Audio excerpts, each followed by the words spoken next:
Shalom, selamat datang di Cahaya Bagi Negeri bersama dengan saya Mark McClendon. Dan saya Maria Kasmetan. Hari ini kita akan bahas antara karir dan keluarga. Apakah jawaban ya atau tidak harus menjadi pilihan setiap keluarga atau ada jalan di antara keduanya? Saksikan sebuah kisah dari seorang ayah yang berhasil membesarkan kedua putranya. Temukan rahasia parenting Jackie May-Loor. Dan kita akan berkunjung jauh-jauh ke daerah Karangdowo, Klaten dan melihat apa yang pelayanan CBN kerjakan di sana bergandengan tangan dengan mitra gereja CBN. Inilah dia Cahaya Bagi Negeri.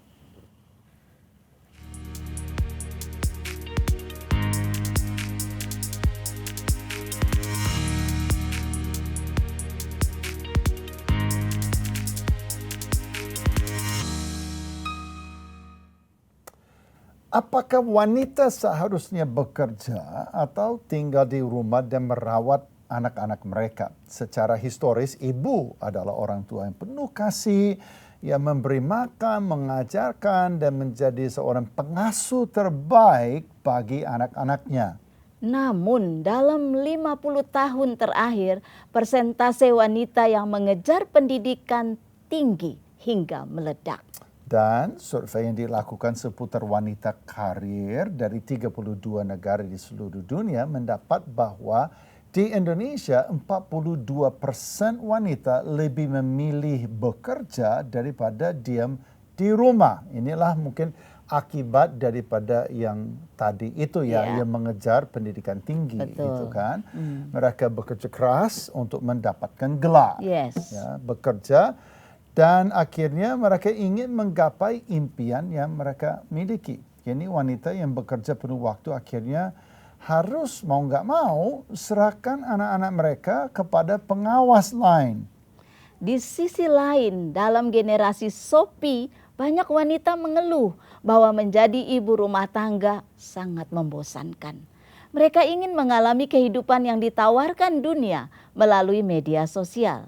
Namun, banyak sekali keluarga merasa butuh dua pendapatan untuk bertahan hidup. Demi membeli rumah, membayar tagihan, tanpa dua pendapatan mereka dengan mudah bisa terjerumus ke dalam siklus kemiskinan dan sulit untuk bisa keluar dari kemiskinan. Itu. Yes. Kemiskinan. Ya. Wah, dan itu bisa terjadi karena itu ya gali lubang tutup lubang itu sering terjadi. Betul. Akhirnya pinjam dari kartu kredit, akhirnya apa namanya istilah pinjol. Pinjaman online terjadi dan terjebaklah sudah. Betul. Jadi wanita bekerja juga berdampak kepada jumlah anak rata-rata perpasangan. Di tahun 1979 rata-rata ada 5,5 anak perpasangan di Indonesia. Sementara di tahun 2018 lalu angka telah turun drastis menjadi hanya 2,5 anak. Dan di daerah perkotaan, angka kelahiran rata-rata malah lebih rendah lagi.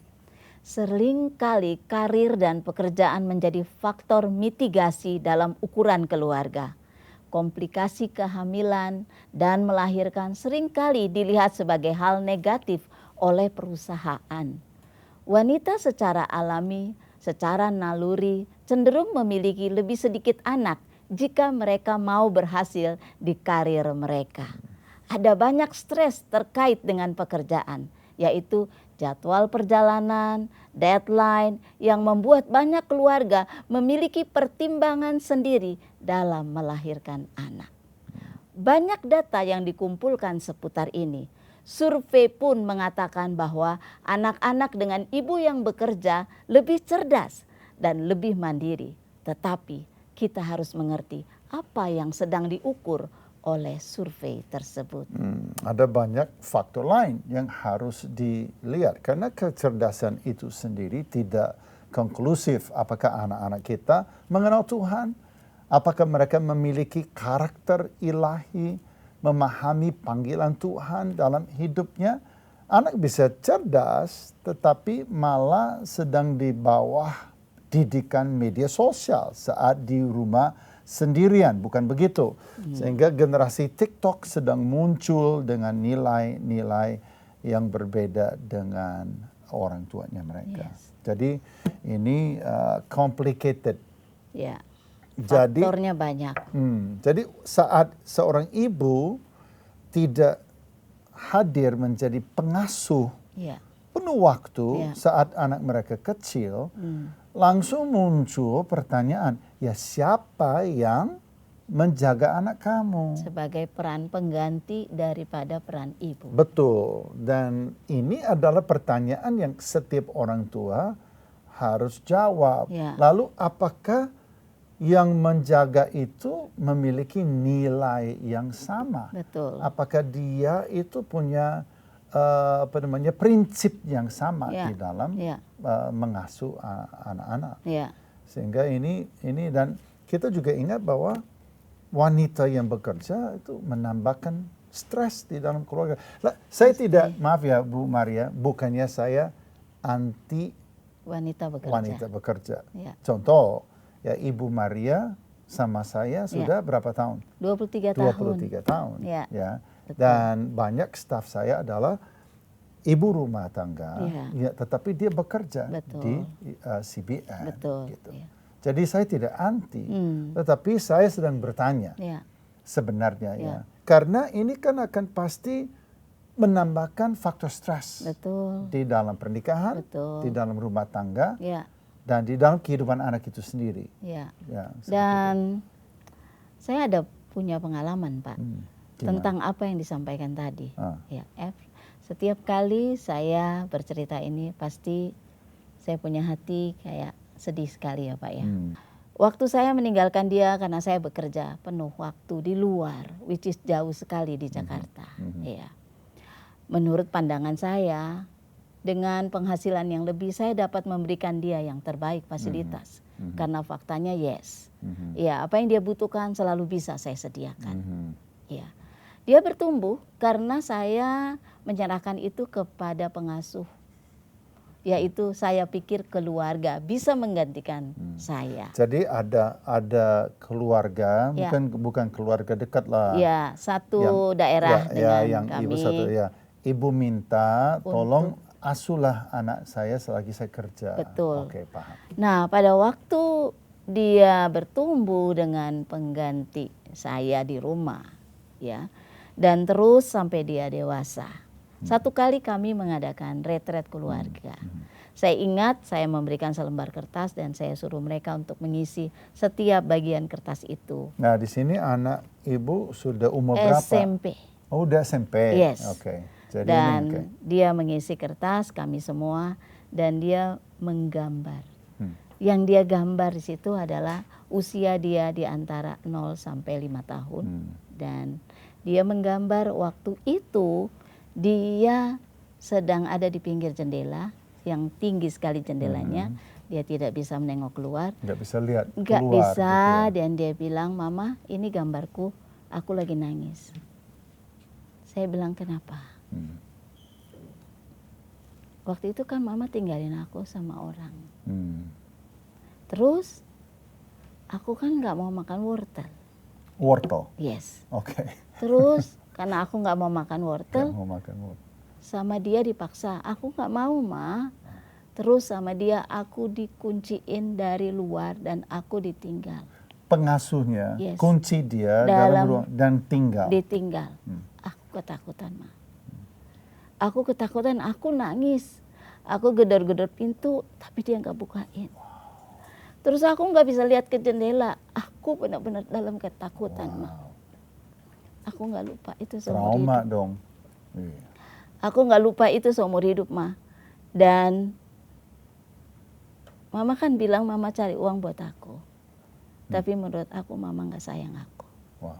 Karena Mama tinggalin aku. Jadi mungkin oleh Ibu Maria, Ibu lagi perjuangkan yang terbaik buat keluarga, lagi cari tambahan, ya kan? Yes. Itu sebagai wujud kasih sayang buat keluarga sebenarnya. Tetapi anak tidak lihat itu. Anak hanya merasa ditinggal. Dan aku nggak mengasihi dia. dan merasa bahwa karena ditinggal mungkin mama nggak sayang sama aku. Jadi ini perspektif anak yang seringkali orang tua tidak mengerti dan tidak tahu. Wow. Jadi dua sudut yang sangat berbeda. Sangat berbeda. Ya. Dan jadi aku harus membayarnya bertahun-tahun untuk dia tahu bahwa aku mengasihi dia. Jadi ada satu hal yang sengaja yang ibu lakukan untuk rangkul dia. Betul. Setelah ibu mengetahui hal tersebut. Betul, iya. Dan itu menahun. Iya, bertahun-tahun. Iya, jadi waktu kecil setiap kali ulang tahun, dia kasih potongan kue pertama itu ke papanya. Dan waktu saya sadari kenapa dia selalu dengan papanya. Ada story orang yang bercerita kalau terlalu dekat sama papanya, dia kehilangan untuk dekat sama kamu. Ada sesuatu pasti. Dan akhirnya saya bayar harganya, saya banyak dengan dia waktu ke salon, saya lakukan dengan dia. Sampai satu kali di usia ulang tahun yang ke-17, untuk pertama kali dia memberikan potongan kue pertama kepada saya. Wow, dan itu butuh waktu yang begitu banyak. Jadi mencegah jauh lebih baik daripada mengobati. Nah, untuk membahasnya lebih jauh, ada seorang Bunga Mega yang sudah bergabung dengan kami. Ibu Bunga Mega adalah penulis buku dan dia juga pendiri pelayanan namanya gracefoundme.id. Dan dia sekarang bergabung dengan kita di Cahaya Bagi Negeri. Halo Bunga Mega. Halo, selamat siang Pak Mark, selamat siang Bu Maria. Selamat siang Ibu Mega. Mengikuti pembicaraan kami ya Bu ya, gimana ini ya, ini adalah kasus klasik mungkin ya.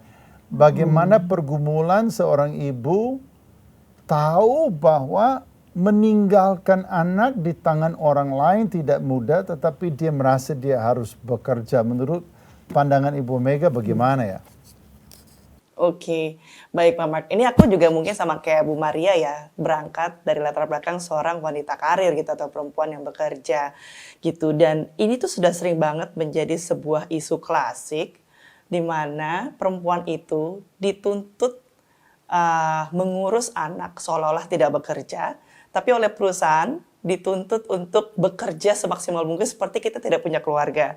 Sehingga akhirnya banyak perempuan menurut saya juga mengalami apa yang saya dan Bu Maria alami gitu ya. Maksudnya merasa bersalah gitu. Karena kita terbatas dengan waktu gitu kan, tenaga dan sebagainya. Tapi akhirnya saya berpikir bahwa kita ini kan berada dalam circumstances yang berbeda-beda ya gitu. Maksudnya fase kehidupan keluarga, harapan, doa, dan percaya bahwa Tuhan yang menyertai kita di setiap musimnya.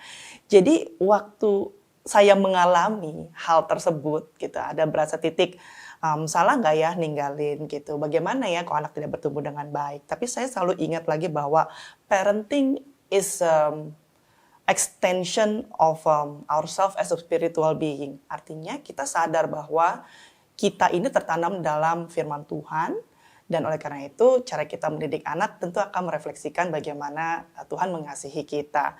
Dan masalah klasik sebagai ibu rumah tangga, ibu bekerja dan sebagainya, yang saya percayai adalah berdasarkan pengalaman saya adalah selalu memandang apa yang Tuhan sudah lakukan buat kita gitu. Nah, ada satu ayat yang sebenarnya Pak Mark tadi gara-gara lagi baca-baca dengan Ibu Maria sama Pak Mark ngobrol ya, itu tuh ada di ayat Mazmur 1 ayat 3 gitu ya. Ia seperti pohon yang ditanam di tepi aliran air yang menghasilkan buah pada musimnya dan tidak layu daunnya, dan apa saja yang diperbuatnya berhasil. Nah, ini tuh tadi kayak bicara sama saya secara pribadi. Apapun musim kita, baik kita harus bekerja di luar rumah, atau kita berbisnis dari rumah, atau kita memilih jadi ibu rumah tangga gitu yang mungkin orang lain kok nggak bantu keluarga, kok nggak bantu suami dan sebagainya. Tapi kita percaya bahwa pola asuh kita sebagai orang percaya gitu, orang yang dibenarkan di dalam Yesus Kristus, bahwa apapun yang kita lakukan, apapun musim kita pasti berbuah dan berhasil gitu. Karena tadi ada hikmat yang Tuhan berikan kan kepada kita. Misalnya kalau keterbatasan ibu bekerja sudah pasti waktu gitu ya. Tapi dengan waktu yang tersisa Tuhan bantu kita menikmati. Misal tadi Bu Maria kasih contoh akhirnya bisa ke salon bareng gitu. Kalau misal aku sama anakku mungkin kayak Bible story ya sebelum tidur karena dia masih lebih kecil gitu. Tapi akhirnya kita mengembalikan lagi kepada Tuhan dan kita percaya bahwa dia merasa dikasih dan merasa disayangi gitu. Bukan hanya karena dalam konteks orang tuanya bekerja. Itu sih Pak Mark kalau yang dari cerita Bu Maria tadi gitu dan yang aku alami sendiri. Sekarang saya tanya ya, karena ini kelihatan sekali ya bahwa the nuclear family, ya core keluarga, itu jumlahnya itu makin kesini makin ciut anjlok drastis ya. Sekarang itu rata-rata kita kalau anak satu ya itu normal ya, 2 itu udah kayak wow mantap ya, 3 itu kayak kelebihan. 3 itu makin jarang. Jadi saya lihat bahwa wanita bekerja itu secara real itu berdampak kepada jumlah anak, karena tidak mudah loh bekerja sambil hamil, bekerja ambil cuti apa namanya melahirkan gitu kan. Nah itu bagaimana kita ya sebagai orang Kristen yang dimana kita percaya bahwa anak itu adalah berkat daripada Tuhan, adalah anugerah yang Tuhan berikan kepada kita. Bahkan firman Tuhan mengatakan diberkatilah dia yang tabung panahnya penuh, ya kan, dan seterusnya. Bagaimana kita sekarang melangkah gitu ya. I mean secara real ini sekarang kita melihat kebanyakan pasangan suami istri muda tidak punya rencana untuk melahirkan lebih daripada 2 anak.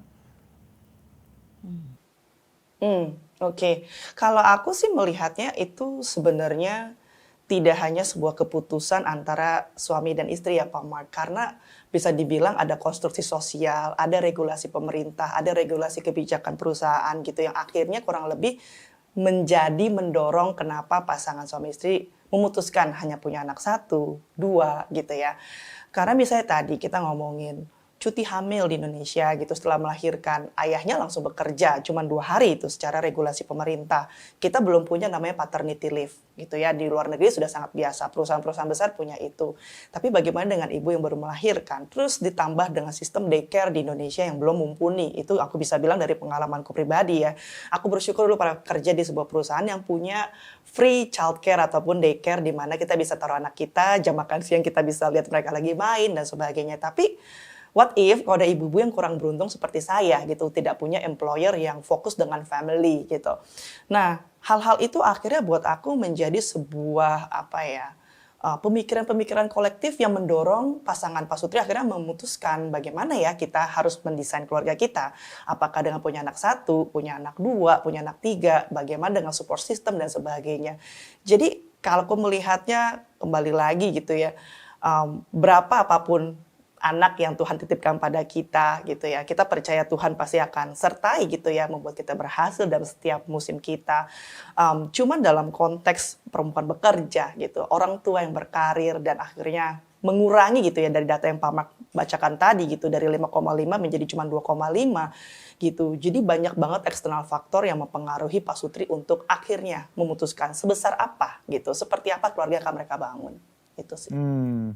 Tapi sekarang saya juga lihat kecenderungan ya, semakin sibuk ya. Ini kayak sekarang semakin menjadi umum ya, bahwa suami dan istri bekerja atau mereka berdagang atau mereka full, mereka schedule, bahkan tidak bekerja juga. Tetap aja saya lihat banyak ibu itu super sibuk, karena itu adalah budaya sekarang ya, baik dari sosial media sampai dengan keadaan yang sekarang seperti sebagaimana adanya banyak grup, banyak kesempatan dan seterusnya. Kayak banyak orang tua melemparkan tanggung jawab mereka untuk mendidik anak, melatih anak, membesarkan anak, karakter dan membentuk anak mereka, malah sekolah yang diharapkan, taruh di sekolah Kristen, guru, ya. Diharapkan kepada caretaker atau yang lain, atau bahkan guru sekolah minggu atau gereja, ya dengan saya pergi ke gereja ini mudah-mudahan anak saya jadi bagus gitu.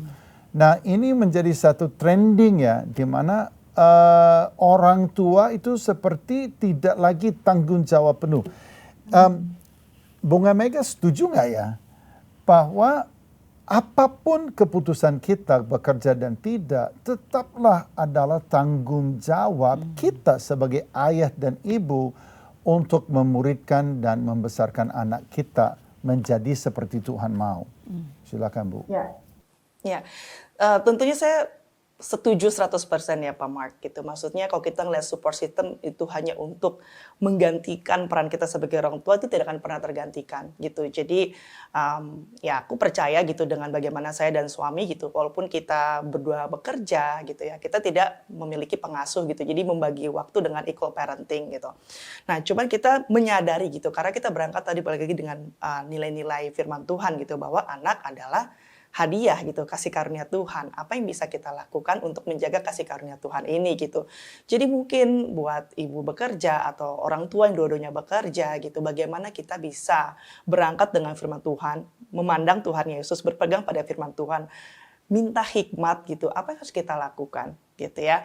Misalnya bagaimana nanti kalau misalnya kita salah satu harus berhenti bekerja, cukup nggak ya, dan sebagainya. Jadi perasaan-perasaan worry ini atau kekhawatiran ini justru malah mempengaruhi lebih banyak kepada keputusan dibanding kita melihat bagaimana kita percaya Tuhan ada di tengah kita sebagai center of our family gitu untuk bisa memprovide apapun yang kita butuhkan gitu. Nah, oleh karena itu aku percaya bahwa orang tua memegang peranan penting.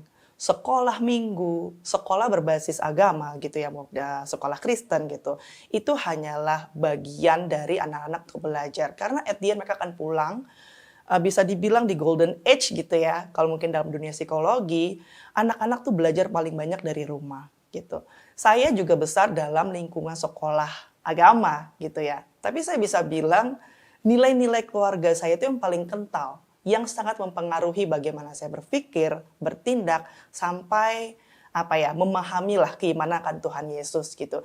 Jadi belajar dari pengalaman saya sendiri dengan orang tua gitu, papa bekerja, mama punya usaha, lalu sekolah dari TK sampai SMA gitu ya, sekolah Kristen gitu, sekolah berbasis agama, sangat ketat, sangat disiplin gitu. Tapi saya pada satu titik merasa bahwa nilai keluarga lah itu yang paling kental gitu, yang sangat mempengaruhi setiap tindakan yang saya ambil. Oleh karena itu saya sepakat bahwa dengan yang Pak Mark bilang tadi gitu, bahwa orang tua tuh pegang peranan penting.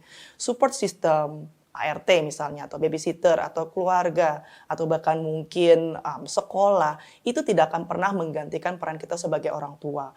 Jadi mau sesibuk apapun, kita bekerja sebagaimanapun, itu cara kita untuk terus percaya gitu, Tuhan bagaimana, kasih kita hikmat, bagaimana cara kita menggunakan semua momen yang kita punya as a teachable moments gitu. Saya setuju sekali dan itu sangat klop ya dengan pandangan saya pribadi, bahwa di era yang akan datang, di era kecerdasan buatan, satu-satunya kekuatan yang bisa bersaing dengan kecerdasan buatan adalah orang tua.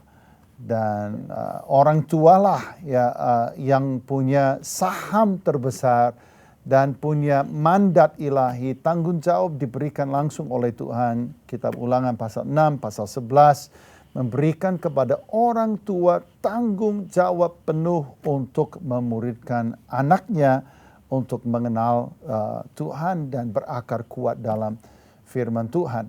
Dan kita menghadapi era di mana medan pertempuran sesungguhnya akan kelihatan itu di keluarga, dan mama papa di mana-mana harus sadar bahwa nggak ada yang lainnya bisa menolong kita, nggak ada yang lainnya bisa diharapkan. Memang Tuhan sudah menentukan bahwa ayah dan ibu adalah sumber utama bagi anak-anak. Oke, kata terakhir Bunga Mega, dalam waktu 30 detik, apa yang Bunga Mega mau sampaikan kepada orang tua kita semua mengenai mendidik dan melatih anak-anak kita? Baik, oke. Kalau aku selalu berangkat bahwa tidak pernah ada kata terlalu dini untuk mendidik anak mengenal firman Tuhan. Sama seperti iblis juga tidak pernah melihat ataupun melihat anak kita terlalu dini gitu ya untuk mereka mencuri atau mempengaruhi dengan hal-hal di luar kebenaran Tuhan. Oleh karena itu seperti aku bilang tadi, parenting adalah is extension of ourselves as a spiritual being. Artinya kalau kita mau anak kita tertanam dalam firman Tuhan, maka kita sebagai orang tua, sebagai pasangan juga harus tertanam dalam firman Tuhan dulu supaya berikutnya anak-anak bisa melihat bagaimana Tuhan bekerja dalam hidup keluarga kita dalam every teachable moment sih. Itu aja Pak Mark dan Bu Maria. Luar biasa, terima kasih Bunga Mega, Terima kasih, Bu kebersamaan luar biasa, wejangan dan nasihat dan pengalaman. Thank you very much. Sampai ketemu lain waktu. Ini dia ya, saya Luar lihat biasa ini dia bagus ya. penjelasannya Itu ya. sebenarnya very good ya. Dia Ya. itu bisa sebagai seorang ibu yang bekerja Ya. dan dia sedang ada, kalau nggak salah Bunga Mega anaknya itu masih di bawah umur 10 tahun. Jadi bagaimana pergumulan Ya, beliau, saya sebagai pikir wanita karir, tapi juga harus merawat anak, mendidik. iya, dan ini penting karena sekarang di masa kini begitu banyak sekali pasangan orang tua yang seperti tidak sadar lagi tanggung jawab mereka. Bahkan ada satu lagi yang saya agak khawatir nih, Bu Maria, itu adalah piaraan. Piaraan di rumah sekarang begitu mewabah dan kita lihat orang tua begitu sayang sama anjing, kucing, bahkan menyebut anjing dan kucing itu dengan kata-kata kesayangan. Iya. Ini loh sayang datang sama mama, ini loh Iya. mamanya siapa Iya, gitu. iya. Dan saya sering katakan kepada mereka, kenapa kamu bisa menyebut anjing kamu itu seperti anak, Ya. bisa mencurahkan kasih yang begitu luar biasa, dikasih baju, Tempat tidur, Wih. kadang tidur juga sama-sama.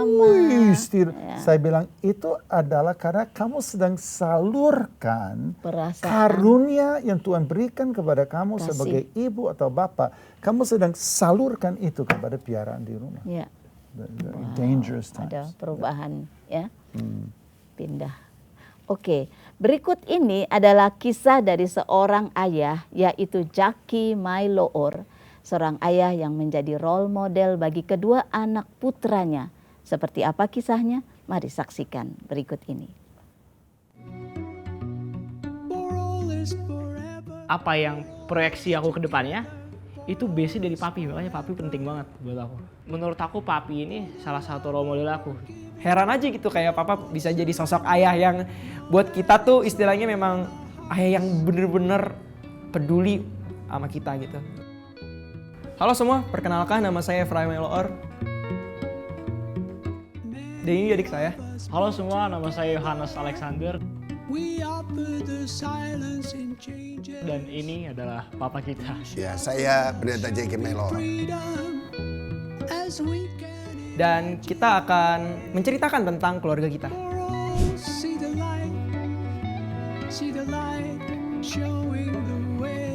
Terutama anak hamba Tuhan itu adalah sebuah kebanggaan tersendiri bagi aku. Walaupun tetap ada istilahnya positif dan negatifnya, tetapi memang ada rasa bangga itu sendiri. Aku ngerasa punya papa pendeta nih, rasanya bangga. Aku bisa lihat sendiri papa bisa jadi berkat buat banyak orang gitu. Aku bisa ngelihat papa dipakai Tuhan sebagus itu buat menjadi berkat untuk banyak orang, bangga sih. Terus aku juga gak ngerasa ada waktu yang kesita karena kayak papa pelayanan kemana aku ikut gitu. Jadi aku banyak ngikut papa.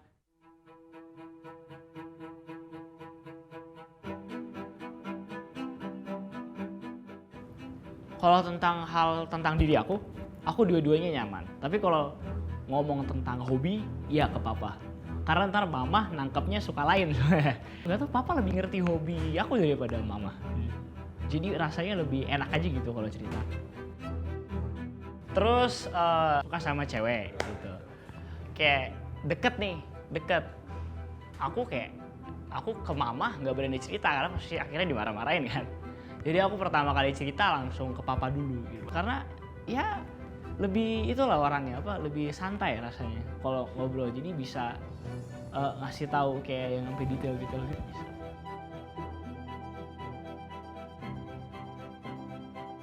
Jujur ya, kalau misalnya untuk papa tuh kita sebagai anak tuh nggak ngerasa takut untuk cerita gitu. Jadi ada rasa nyaman gitu sama papa. Dan begitu juga dengan mama sebenarnya. Kalau mama sih sebenarnya aku ada saat-saat dimana aku cerita.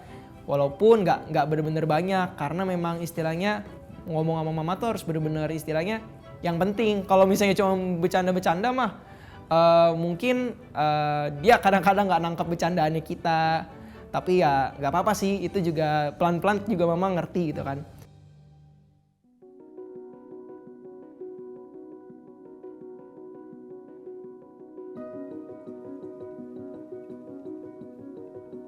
Keluarga hamba Tuhan tuh memang nggak harus punya ekonomi yang melimpah, tapi setidaknya taat dalam Tuhan dan hidup dalam kesederhanaan itu sih kalau menurutku. Karena memang kesederhanaan itu penting. Karena yang pernah Papa ajarin juga, kesederhanaan itu bukan kutuk, tetapi itu jadi tembok pembatas bagi kita. Contoh untuk ngehindarin kita dari ego kita sendiri. Kesederhanaan itu buat kita bukan kutuk, tapi itu tembok perlindungan. Memang kalau misalnya dibilang khawatir, pasti tetap ada kekhawatiran ya. Karena jujur, karena memang istilahnya kalau misalnya hamba Tuhan tuh bukan kayak orang gajian. Jadi itu yang mesti teman-teman tahu gitu. Kayak istilahnya hamba Tuhan tuh bukan yang tiap bulan terima gaji. Enggak. Jadi kita tuh istilahnya hidup dari melayani. Kayak apalagi kekhawatiran soal ekonomi pasti pernah ada. Cuman kayak kita tuh tetap berserah gitu. Terutama aku lihat papa juga, papi apa-apa juga kalau misalnya butuh juga bukan lari ke orang. Karena kan banyak kalau misalnya orang lari ke orang gitu. Tapi papa bener-bener cuman di kamar, nyanyi, nyembah. Bener-bener berharapnya tuh ya sama Tuhan. Ya heran aja sih kayak kalau aku tuh mau niru kayak papa 100% tuh kayak nggak bisa gitu. Untuk punya iman sekuat itu gitu. Ya saya bangga dengan mereka bahwa mereka bertumbuh dan mereka anak yang takut akan Tuhan. Mereka bertumbuh anak-anak yang dengar-dengeran kepada kedua orang tua. Bahkan saya bangga dengan mereka. Namanya keluarga rumah tangga hamba Tuhan kan pasti ada perselisihan antara mama dan papanya. Nah seringkali mereka selalu ada di tengah.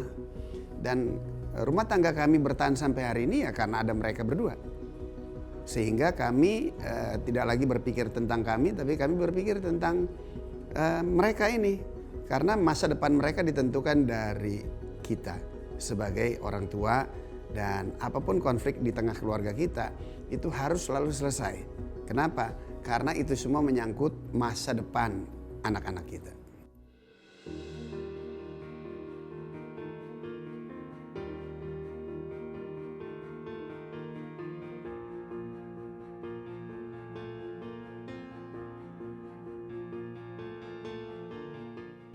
Menurut aku papi ini salah satu role model aku. Jadi kayak hal yang baik yang papi lakuin, aku coba lakuin juga. Tapi yang tetap ngefilter, kan aku tahu papi ada beberapa hal buruknya. Jadi aku tetap ngefilter kayak hal buruknya aku jauhin, tapi semua hal yang baik yang aku lihat papi lakuin, aku lakuin. Jadi kayak apa yang proyeksi aku ke depannya, itu base dari papi. Makanya papi penting banget buat aku. Terima kasih banget cara ngajar. Cara ngajar papi itu udah yang paling cocok lah buat aku. Karena aku lihat orang tua lain, aduh bener-bener I am lucky papi ngajar aku caranya begitu, nggak kayak cara mereka. Jadi, makasih banget. Oke, thank you. Heran aja gitu kayak papa bisa jadi sosok ayah yang buat kita tuh istilahnya memang ayah yang bener-bener peduli sama kita gitu. Dan bener-bener ngarahin untuk anaknya. Thank you udah jadi papa yang baik buat aku. Ngasih figur yang bagus buat aku.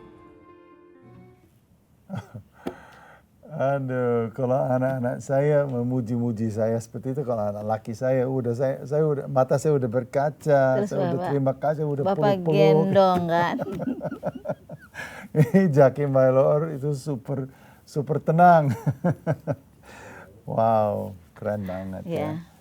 Ya, lagi-lagi ini bicara mengenai keteladanan. Betul. Dari mana anak-anak dapat teladan utama? Dari papanya, dari ibunya, gitu ya. Ya. Tadi saya lihat bahwa yang membuat mereka itu bisa cerita, dekat, Karena itu loh Pak, nyaman. Hmm. Iya. Hubungan antara ayah dengan anak atau ibu dengan anak Iya. ini yang super penting ya, Iya. sehingga itu ada transparansi, ada itu kehidupan yang real, ada ngobrol. Iya. Dan diskusi itu berjalan, nggak hanya orang tua yang bicara, tetapi anak-anak didengar. Betul gitu sekali. oleh Dan yang namanya nyaman itu dimulai juga dari anak itu diterima apa adanya. Kadang kan anak bikin salah, ya kita bikin salah. Tapi pada waktu mereka diterima apa adanya dan kesalahan itu bukan sesuatu yang membuat orang tua mau judge atau mau bilang bahwa mereka udah rawat tapi anak kok begitu. Tapi diterima itu sangat penting Pak. Sehingga akhirnya bisa untuk mereka diskusi, bisa untuk sampaikan pikiran dan perasaan. Penting sekali. Hari ini kita bicara mengenai tanggung jawab papa dan mama terhadap anak-anak mereka. Kerja, tidak bekerja, tanggung jawab tetap punya Anda. Anda mau anak 1, mau anak 3, mau 5, mau 7, tetap adalah tanggung jawab anak. Anak saya 3, anak kakak saya 7. Ya, anaknya nenek moyang saya, kalau mau naik ke atas 4 keturunan di atas saya, ya 4 truk ya di atas saya, 17. Tapi bagaimana dan seberapa banyak anak yang Tuhan berikan, yang kita punya, ini adalah tanggung jawab penuh daripada orang tua. Anda tidak bisa nanti salahkan yang lain. Nggak ada excuse bilang, oh karena saya sibuk. Oh nggak ada excuse, oh karena saya bekerja. Oh karena usaha saya dalam keadaan yang sedemikian rupa sehingga ya saya mau nggak mau. Saya kerja 18 jam dalam sehari. Waktu saya pulang anak saya sudah tidur. Waktu saya berangkat anak saya belum bangun. Itu tidak menjadi excuse. Itu tidak menjadi alasan. Tuhan memberi tanggung jawab kepada orang tua. Di kitab Ulangan pasal 11 dikatakan, firman Tuhan ini engkau taruh di dalam hatimu dan di dalam pikiranmu, ya, sehingga olehnya kamu itu belajar, kamu sendiri mama papa jadi taat kepada firman Tuhan. Lalu dikatakan apa? Lalu ajarkanlah hal-hal ini kepada anakmu. Kamulah yang mengajarkannya kepada mereka sambil membicarakannya. Baik duduk maupun berdiri, keluar maupun masuk, di rumah maupun di jalan. Ini adalah tanggung jawab Anda untuk supaya anakmu mengasihi Tuhan, berakar kuat dalam firman Tuhan, dan memiliki hidup yang kelak menyenangkan hati Tuhan. Apakah Anda tidak kaget satu hari waktu Tuhan minta pertanggungjawaban daripada Anda? Usaha Bapak Ibu bagus atau tidak, ya, bangkrut atau melipat ganda, jadi konglomerat atau menjadi orang yang sederhana.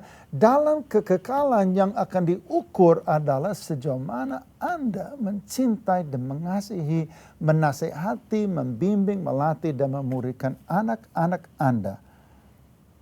Dan inilah yang adalah tanggung jawab kita. Tanggung jawab saya untuk ketiga anak saya, Holly, Cody, dan TJ.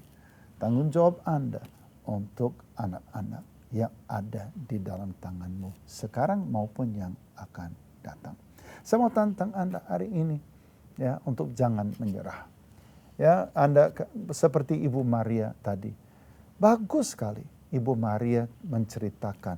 Ternyata diserahkan kepada pengasuh orang lain, ternyata anaknya mengalami trauma yang luar biasa yang melaluinya iblis berusaha untuk merusak masa depan hidupnya.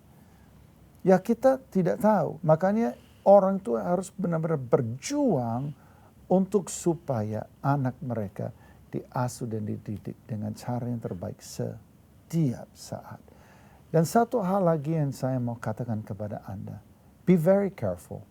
Karena di era TikTok, di era social media, jangan-jangan algoritma nanti yang justru menjadi guru terbesar dalam kehidupan anak-anak kita. No, kita harus jaga supaya tetap mama papa menjadi sumber utama. Izinkan saya berdoa untuk Anda. Bapa di surga, terima kasih untuk setiap mama dan setiap papa yang turut ikut program Cahaya Bagi Negeri hari ini.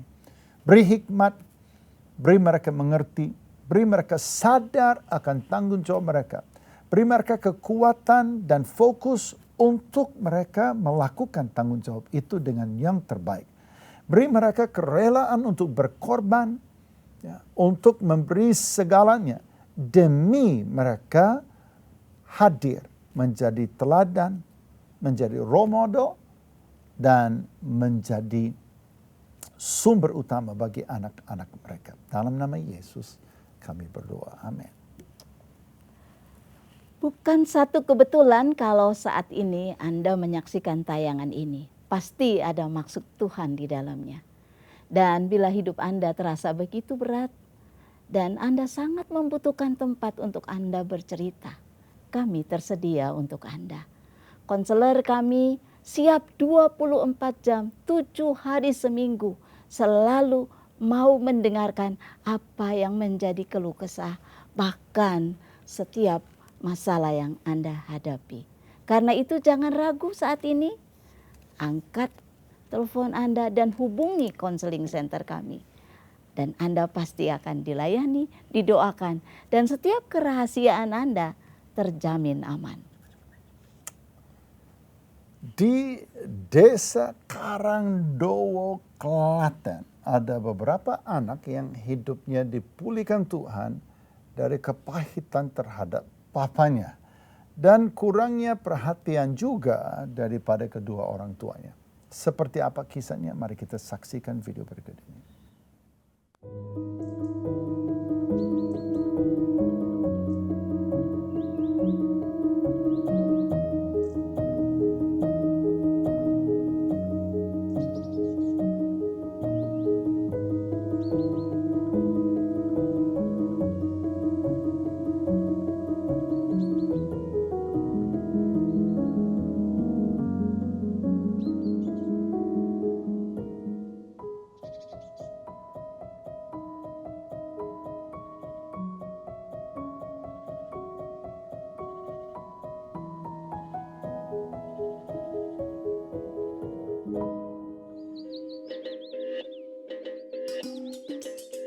Berapa sauring kereta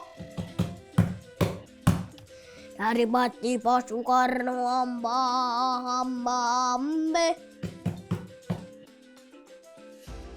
kulo niki tutus Gatot Kaca. Gatot Kaca sapa? Katangipun Semar. Desa Munggung Karangdowo adalah sebuah desa yang berada di wilayah Kabupaten Klaten, Jawa Tengah. Pada umumnya, masyarakat di wilayah ini bekerja sebagai buruh pabrik dan berjualan di pasar. Selain itu, Karangdowo juga dikenal sebagai daerah UMKM pembuat batu bata. Karena biar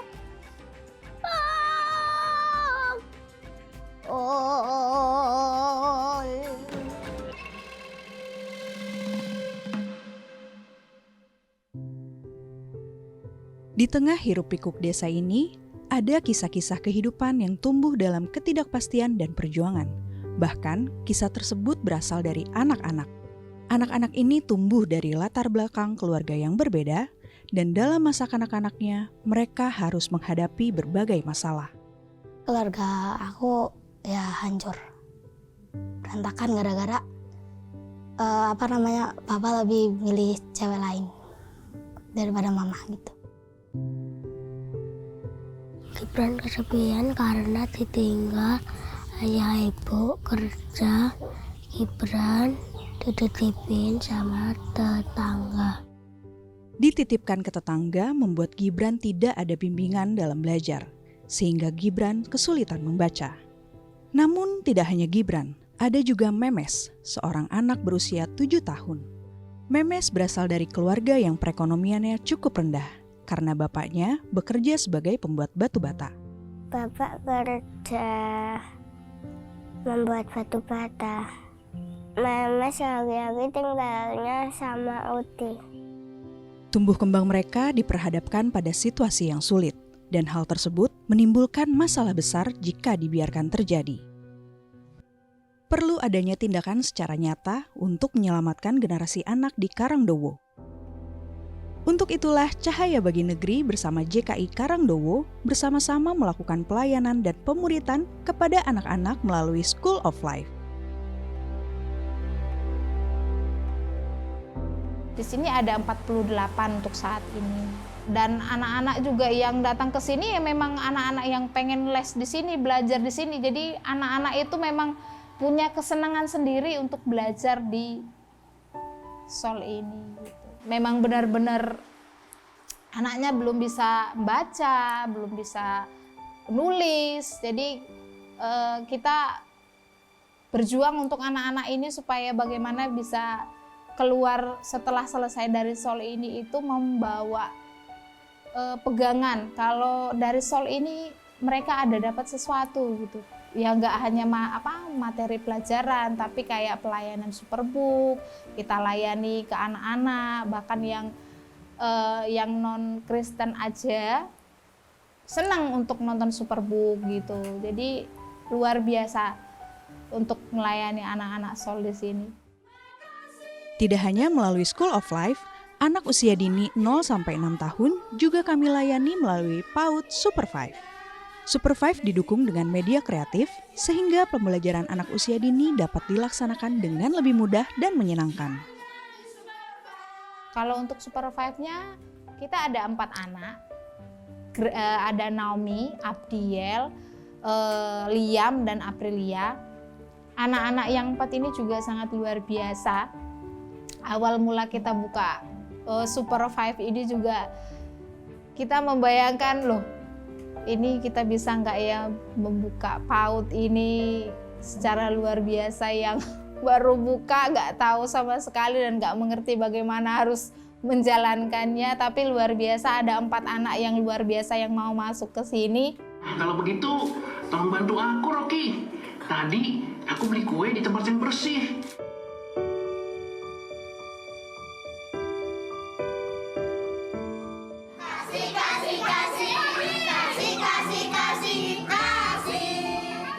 Hadirnya School of Life dan PAUD Super 5 memberi dampak nyata perubahan pada tumbuh kembang anak dalam segala aspek kehidupannya. Bukan hanya menjadi tempat bermain, tetapi juga menjadi ladang pertumbuhan karakter yang tak ternilai. Gibran dulu ikut Sol karena tidak bisa mengerjakan tugas membaca. Terus dikasih tahu, kamu harus bisa, Bran. Bisa. Aku harus ngerjain.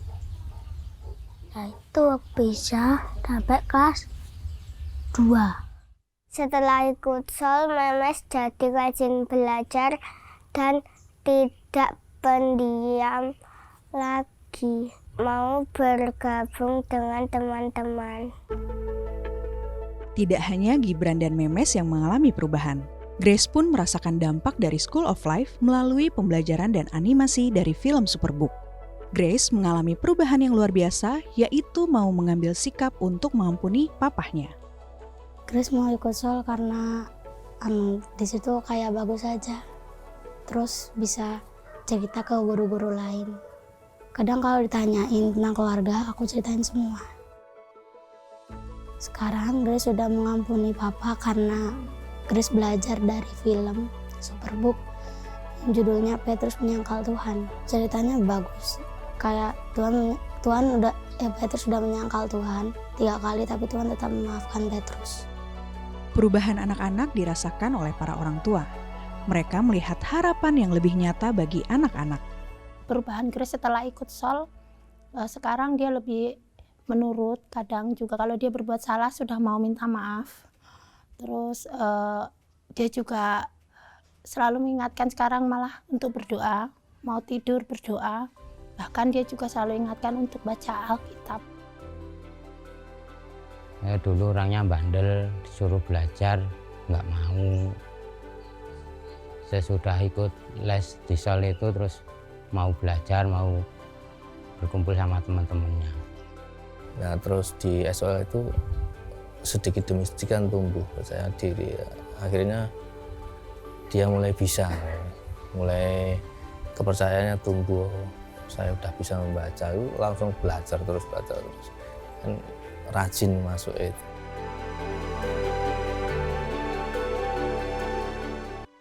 Mereka hanya sebagian kecil dari potret keadaan anak-anak yang harus terus kita layani. Mari bersama-sama bergandengan tangan dalam perjalanan luar biasa ini.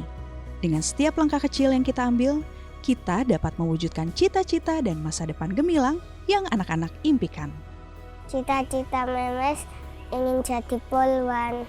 Cita-citaku mau masuk warna dokter. Karena cita-cita mama dulu juga dokter, nggak bisa tercapai jadi tak lanjutin. Gibran ingin jadi pendeta untuk menyampaikan firman Tuhan. Oh my gosh, Keren-keren that is sekali so mereka ya. cute ya. Oh my gosh, itu baru 4 anak dari 48. Wow. Itu kan keren banget. Kita kayak merasa masuk di dalam dengar omongan anak kan tulus ya. Ya, benar. Kita tiba-tiba merasa ada di sepatu mereka, melihat dan merasakan apa yang mereka rasakan. Wow, itu Terharu, sangat menyentuh. Speechless, benar-benar keren abis. Wow. Ya. Wow. Saat ini kita sudah tersambung dengan Pendeta Wibawanto selaku Koordinator School of Life di JKI Karangdowo, Klaten, yang sekaligus menjadi gereja mitra CBN di sana. Shalom Pak Wibawanto, apa kabar? Shalom, puji Tuhan luar biasa. Terima kasih waktunya hari ini. Saya tahu dari tadi Bapak tunggu karena programnya berjalan. Terima kasih kesabaran Bapak menunggu kami sampai kepada titik ini. Pak, luar biasa ya mendengar kisah cerita daripada anak-anak di Karangdowo. Apa yang sebenarnya dari awal, apa yang bisa membuat gereja Bapak dengan CBN bisa akhirnya bisa bersalaman dan bisa kerjasama?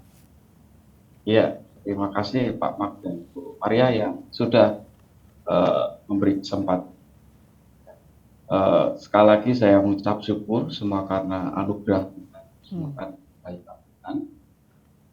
Saya tertarik menjadi gereja mitra CBN karena dalam anugerah Tuhan kebetulan gereja kami adalah sefrekuensi dengan CBN. Bagaimana gereja ini bergerak di dalam visi dan misi menjadi rumah bagi generasi yang diubahkan dan menjadi dampak dan menjadi berkat. Baik dari sisi orang tua maupun dari sisi anak, jika Roh Kudus bekerja, semuanya bisa jadi. Itu yang kami yakini sampai hari ini, dan dengan bersinergi dengan CBN untuk menjangkau dan memuridkan menjadi berkat buat jiwa-jiwa untuk apakah melalui School of Life, jadi gereja JKI bisa juga connect dengan banyak keluarga-keluarga muda di komunitas Bapak? Ya, sangat betul. Karena beberapa pelatihan CBN. Jadi kerinduan kami yang semangat tinggi tapi kadang kurang perlengkapan, jadi kami bersinergi dengan CBN ini, kami jadi ya banyak perlengkapan yang menyempurnakan kasih Allah untuk pelayanan. Apa yang menjadi cita-cita Pak Wibawanto ke depan? Apa yang menjadi harapan ekspektasi di tahun 2024 ini, Pak? Ya, saya meyakini semakin saya kesini semakin belajar tentang kasih Tuhan yang besar. Jika kita ini membakar hati kita, sepakat dengan Tuhan, bagaimana kasih Allah ini bisa diejawantahkan di dalam lingkungan sekitar, dan bersama-sama dengan saya ada orang yang hebat yang juga memiliki frekuensi dan passion yang sama. Saya selalu menekankan barang siapa setia dalam perkara kecil, dia juga akan dibawa dalam perkara-perkara yang besar. Saya selalu punya keyakinan bahwa kita akan ke bawah dunia, bahwa hati kita akan ke bawah dunia. Itu yang sampai hari ini saya. Wow. Adalah hati seorang gembala untuk komunitasnya yang membuat gereja itu bisa merangkul komunitasnya. Jadi terima kasih kepada Bapak Pendeta Wibawanto untuk gairah pelayanan Bapak untuk komunitas. Terima kasih juga kepada, saya lihat tadi guru-guru yang ikut bicara di video liputan, dan terasa sekali ya, hati mereka untuk generasi anak itu juga mencerminkan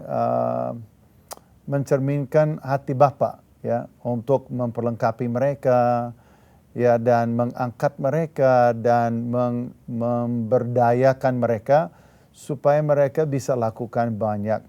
Doa kami juga untuk PAUD Super 5 yang baru 4 anak. Harapan kami tahun ini bisa tambah anak, bisa tambah banyak ya, lagi. Dan bisa menjadi berkat buat komunitas di sana. Bapak Pendeta Wibawanto, terima kasih banyak. Saya kasih kata-kata terakhir untuk Bapak, masih ada sesuatu mau disampaikan, silakan Pak. Ya, dari saya akan selalu mengingatkan ini dan membawa pesan ini.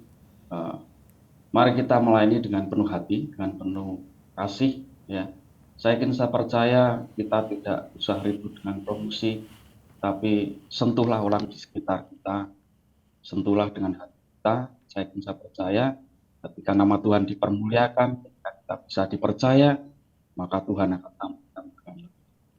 Oleh sebab itu, saya sangat bersyukur ketika saya bersinergi dengan CBN ini. Saya percaya ada dampak yang besar lagi, luas lagi, dan saya yakin nama Tuhan. Thank you. Terima kasih Pak. Terima Thank kasih. you so much. Ya, luar biasa. Bapak Pendeta Wibawanto di Karangdowo, Klaten. Dan itu adalah satu kerja keras ya. Betul. Untuk menjangkau komunitasnya. Ya. Dan mereka lakukan. Betul. Ya, gereja itu yang ada di sana. Ya. Dan setia melayani komunitasnya. Kami bangga karena dapat mendampingi, ya, melayani mereka, menguatkan mereka supaya mereka berhasil. Saya pikir itulah kemitraan yang sejati. Jadi doa kami menyertai untuk gereja tersebut, dan Anda kalau setia terus di program ini, terus sampai kepada detik ini mengikuti, saya rasa Anda merasakan apa yang saya rasakan. Yaitu adalah, ya Tuhan, generasi anak itu penting banget gitu. Siapa yang muridkan mereka, siapa yang menjangkau mereka, siapa yang rangkul mereka. Anak begitu muda sakit hati, begitu muda trauma, begitu muda merasa ditinggal ya, begitu muda merasa bahwa orang tuanya tidak sayang kepada mereka. Itu semua berdampak dalam kehidupan mereka, dan karena itu kita harus hadir ya, kita harus hadir pertama sebagai orang tua, tapi sebagai pelayanan CBN kami itu bergandengan tangan dengan gereja-gereja di seluruh Indonesia, menguatkan mereka supaya ada program, ada cara untuk hadir. Lihat apa yang terjadi melalui School of Life. Dan yang kami perlukan apa? Kami perlukan Anda untuk menjadi mitra CBN, supaya sebagai mitra CBN kami memiliki peluru, amunisi. Kami punya kekuatan untuk terus menyelenggarakan ya, dan membayar pelayanan ini yang begitu mahal di seluruh Indonesia, yang kami adakan School of Life di 79 lokasi.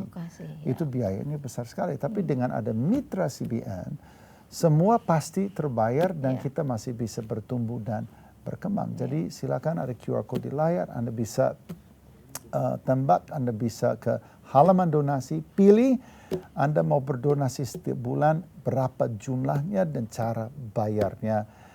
Dan kami percaya bersama kita bisa lakukan banyak sekali hal yang tidak mungkin CBN atau Anda lakukan sendiri. Kolose 3 ayat 15 berkata, hendaklah damai sejahtera Kristus memerintah dalam hatimu. Karena untuk itulah kamu telah dipanggil menjadi satu tubuh. Saya, Maria Kasmietan. Dan saya Mark McClendon. Sampai jumpa di lain kesempatan. Tuhan Yesus memberkati.